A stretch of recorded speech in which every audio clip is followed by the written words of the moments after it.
Gràcies, senyora presidenta. Voldríem puntualitzar, abans de la ratificació de l'acord, em corregirà el senyor secretari i el senyor gerent, si vaig errat, no he pogut veure en els criteris d'adjudicació que hi hagués cap d'ells que fes referència, per exemple, a les emissions de CO2. M'explico. Si, per exemple, estem donant una sèrie de contractes amb unes empreses que han de venir de Lleida, el fet de desplaçar-se cap al lloc d'actuació hi ha una sèrie d'emissions de CO2. Si això es fes amb empreses locals, doncs aquestes emissions serien inferiors.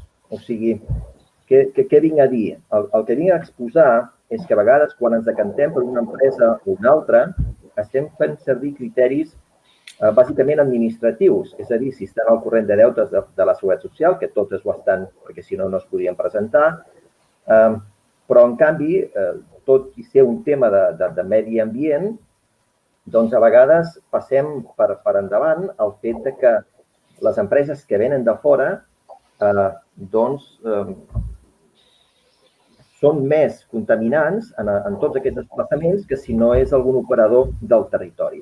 Els poso un exemple molt senzill, si em permet la senyora presidenta. Aquí a Peramola, per exemple, hem adjudicat ara una obra, hi havia dues empreses que estaven empatades i al final els criteris que han valgut han sigut criteris administratius. El tema és que una de les empreses és de fora de la província, farà l'obra, però clar, tot el material que portarà els treballadors, etc., estan venint de fora de la província i això és tota una sèrie d'emissions de CO2. Mentre que si en canvi ho féssim amb una empresa d'aquí, doncs aleshores aquestes emissions no es produirien.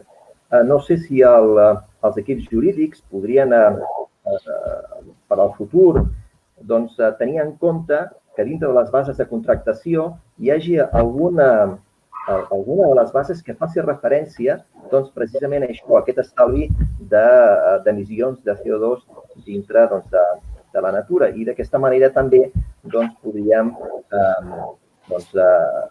fer servir tot allò que estigui més a tocar del lloc on s'està fent l'obra. Gràcies, senyora presidenta. Evidentment, ratifiquem l'acord i entenem que s'han seguit tots els procediments que són els adequats. Gràcies.